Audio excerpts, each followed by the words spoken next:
എങ്ങനെയാണ് ഈ ശുശ്രൂഷയിൽ പങ്കുചേരേണ്ടത്? ഞാൻ 40 ദിവസത്തെ 4 ഭാഗങ്ങളായി തിരിച്ചിട്ടുണ്ട്. 10 ദിവസങ്ങൾ വീതമുള്ള 4 ഭാഗങ്ങൾ. ഓരോ 10 ദിവസത്തിലും നമ്മൾ ഓരോ ലക്ഷ്യത്തിലാണ് മുന്നോട്ട് പോകുന്നത്. ആദ്യത്തെ 10 ദിവസം നമുക്ക് നമ്മളെ തന്നെ ശുദ്ധീകരിക്കാനും അതുപോലെ തന്നെ ഡെലിവറൻസ് എടുക്കാനുമുള്ള സമയമാണ്. ആദ്യത്തെ 10 ദിവസം ക്ലെൻസിങ് ആണ്, പ്യൂരിഫിക്കേഷനാണ്, ഡെലിവറൻസ് ആണ്. 10 ദിവസം കൊണ്ട് നമ്മൾ കർത്താവിൽ നിന്ന് ഒരു ഡെലിവറൻസും ഒരു ശുദ്ധീകരണവും ആഗ്രഹിച്ച് പ്രാർത്ഥിക്കും. അടുത്ത 10 ദിവസം നമ്മുടെ വിശ്വാസവും ദൈവഭയവും വർദ്ധിക്കാനുള്ള സമയമാണ്. വിശ്വാസം ആഴപ്പെടാനും ദൈവഭയത്തിൽ ആഴപ്പെടാനുമുള്ള അടുത്ത 10 ദിവസം. മൂന്നാമത്തേത് ഇൻറ്റിമസി ആൻഡ് ചാരിറ്റി എന്ന് പറഞ്ഞാൽ നമ്മൾ ദൈവത്തോടുള്ള ബന്ധം ആഴപ്പെടും, അതുപോലെ തന്നെ സഹോദരങ്ങളോടുള്ള ബന്ധം മെച്ചപ്പെടുത്തും. നമുക്ക് കർത്താവിനോടുള്ള ഇൻറ്റിമസിയും മറ്റുള്ളവരോടുള്ള ചാരിറ്റിയും അത് നമ്മളിൽ വളരാൻ ഈ മൂന്നാമത്തെ ഭാഗം ആ 10 ദിവസങ്ങൾ നമ്മളെ സഹായിക്കും. നാലാമത്തെ ഭാഗം, അവസാനത്തെ 10 ദിവസങ്ങൾ പൂർണ്ണ സമർപ്പണത്തിൻ്റെയും അഭിഷേകത്തിൻ്റെയും സമയമാണ്. നമ്മളെ തന്നെ സമ്പൂർണ്ണമായി ദൈവത്തിന് സമർപ്പിക്കും. അതുപോലെ തന്നെ പരിശുദ്ധാത്മാവിൻ്റെ അഭിഷേകം പ്രാപിക്കാനുമുള്ള സമയമാണ്. വിഷയം ദിവ്യകാരുണ്യമായിരിക്കും. 40 ദിവസവും നമ്മൾ ചർച്ച ചെയ്യുന്നത് പരിശുദ്ധ കുർബാനയുടെ വിവിധ മാനങ്ങൾ ആയിരിക്കും. അങ്ങനെ ഓരോ ദിവസവും ഞാൻ ഏകദേശം 20 മിനിറ്റ്, പരമാവധി 25 മിനിറ്റ് നീളുന്ന ഒരു ശുശ്രൂഷയായിരിക്കും നടത്തുന്നത്. അത് ആ 25 മിനിറ്റിനുള്ളിൽ അവസാനത്തെ 5 മിനിറ്റ് ഒരു ആരാധനയായിരിക്കും. അപ്പോൾ ആദ്യം ഒരു വിഷയം നമ്മൾ സംസാരിക്കും. അതിനുശേഷം അഭ്യസിക്കേണ്ട ഒരു പുണ്യം നമ്മൾ ചർച്ച ചെയ്യും. അത് കഴിഞ്ഞാൽ ഒഴിവാക്കേണ്ട ഒരു തിന്മ നമ്മൾ മനസ്സിലാക്കും. പിന്നീട് നിങ്ങൾക്ക് ആ ദിവസം ചെയ്യാൻ ഒരു ടാസ്ക് ഞാൻ തരും. നാലാമതായി പ്രാർത്ഥിക്കാൻ ഒരു പ്രാർത്ഥനയും പറഞ്ഞു തരും. ഇങ്ങനെയാണ് ആദ്യം ഒരു വിഷയം നമ്മൾ സംസാരിക്കും. അതിനുശേഷം ആ വിഷയത്തിൻ്റെ ഒടുവിൽ അഭ്യസിക്കേണ്ട പുണ്യം, വെർച്യു ടു ബി കൾട്ടിവേറ്റഡ്. അടുത്തത് വൈസ് ടു ബി റിമൂവ്ഡ്, ഉപേക്ഷിക്കേണ്ട തിന്മ. മൂന്നാമത് എ ടാസ്ക് ടു ഡു, നമ്മൾ ചെയ്യാനൊരു ടാസ്ക്. നാലാമത്തേത് ഒരു പ്രാർത്ഥിക്കാനൊരു പ്രാർത്ഥന. അത് കഴിയുമ്പോൾ അവസാനം ഒരു 5 മിനിറ്റ് ആരാധനയുണ്ട്. ആ ആരാധനയിൽ ഞാനൊരു ആശീർവാദം തന്ന് പ്രാർത്ഥിക്കുകയും ചെയ്യും. 31-ാം തീയതി, ജൂലൈ മാസം 31-ാം തീയതി ഈ ശുശ്രൂഷ, അതിൻ്റെ 1-ാമത്തെ എപ്പിസോഡ് നിങ്ങൾക്ക് കാണാൻ കഴിയും.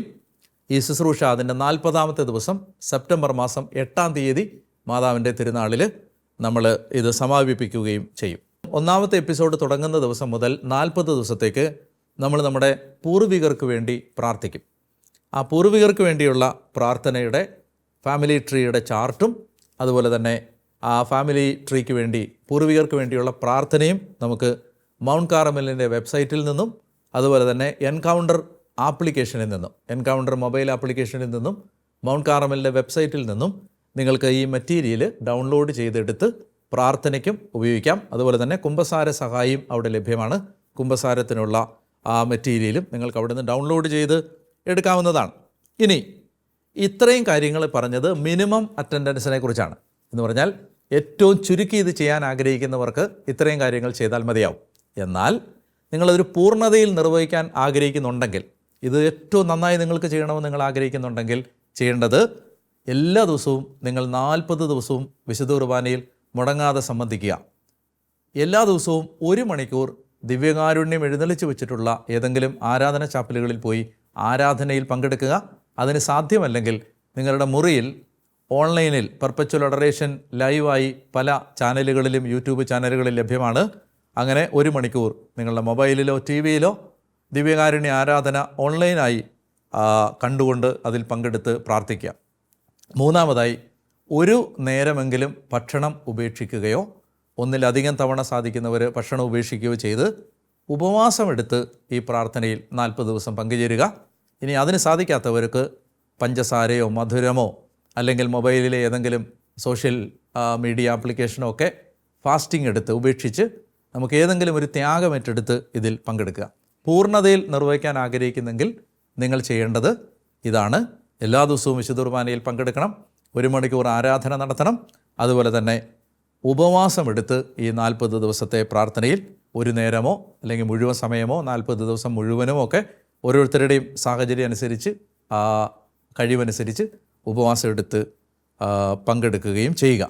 ഇനി നിങ്ങൾ എന്ത് ചെയ്യണം? ഈ ഇൻട്രൊഡക്റ്റീവ് വീഡിയോ കണ്ടു കഴിഞ്ഞാൽ അവസാനമായി നിങ്ങൾ ചെയ്യേണ്ടത് നിങ്ങൾ ഈ വീഡിയോ നിങ്ങളുടെ കുടുംബ ഗ്രൂപ്പുകളിലും നിങ്ങളുടെ പാരിഷ് ഗ്രൂപ്പ്സ് വാട്സപ്പ് ഗ്രൂപ്പുകളിലും നിങ്ങൾക്കറിയാവുന്ന ഈശോയെ സ്നേഹിക്കുന്ന എല്ലാ ആളുകൾക്കും ഇടയിലേക്ക് സഭാവ്യത്യാസമില്ലാതെ ഷെയർ ചെയ്യുക. നിങ്ങൾ ഈ 40 ദിവസവും ശുശ്രൂഷയിൽ പങ്കെടുക്കുക. നിങ്ങൾക്ക് നിങ്ങളുടെ കുടുംബാംഗങ്ങൾ രോഗികളായി കഴിയുന്നവർക്കൊക്കെ വീട്ടിൽ ഈ ഏതെങ്കിലും ഒരു ക്രിസ്ത്യൻ ചാനലിൽ TV-യിൽ ഇത് കാണാൻ പറ്റും. ഒരു ദിവസം പല പ്രാവശ്യം ഇത് റീകാസ്റ്റ് ചെയ്യപ്പെടും. അപ്പോൾ ഏതെങ്കിലും ഒരു സമയത്ത് കൺവീനിയൻ്റായ സമയത്ത് കണ്ട് മുടങ്ങാതെ 40 ദിവസവും ഈ പ്രാർത്ഥനയിൽ പങ്കുചേർന്നാൽ ഞാൻ നിങ്ങളോട് പറയുന്നു, അസാധാരണമായ ഒരാത്മീയ മുന്നേറ്റം നിങ്ങൾക്കുണ്ടായിരിക്കും എന്ന് ഞാൻ പറയുന്നത് എൻ്റെ ഒരു മാനുഷിക വാക്കായിട്ട് നിങ്ങൾ കാണണ്ട. ഞാൻ നന്നായി ഇതിനു വേണ്ടി പ്രാർത്ഥിച്ച് ഒരുങ്ങി ദൈവം തന്ന ഒരു വലിയ പ്രേരണയിലാണ്, കർത്താവിൻ്റെ ഒരു സ്വരം കേട്ടിട്ടാണ് ഈ ശുശ്രൂഷ ചെയ്യുന്നത്. അതുകൊണ്ട് അതെനിക്ക് നിങ്ങൾക്കും വലിയ ആത്മീയ പുരോഗതിക്ക് കാരണമാകും എന്നെനിക്ക് നന്നായിട്ട് അറിയാം. അതുകൊണ്ട് നിങ്ങളെ ഞാൻ പ്രത്യേകം ഈ ശുശ്രൂഷയിലേക്ക് സ്വാഗതം ചെയ്യുന്നു. പരമാവധി ഷെയർ ചെയ്യുക. നിങ്ങളുടെ കുടുംബാംഗങ്ങളെ, പ്രിയപ്പെട്ടവരെല്ലാം ഈ ശുശ്രൂഷയിൽ പങ്കെടുക്കാൻ വേണ്ടി നിങ്ങൾ പ്രേരിപ്പിക്കുകയും ചെയ്യുക. ദൈവം നിങ്ങളെല്ലാവരെയും അനുഗ്രഹിക്കട്ടെ. ജൂലൈ മാസം 31-ാം തീയതി നമുക്ക് വീണ്ടും കാണാം. എല്ലാ ദൈവാനുഗ്രഹങ്ങളും നിങ്ങൾക്ക് ഞാൻ നേരുന്നു.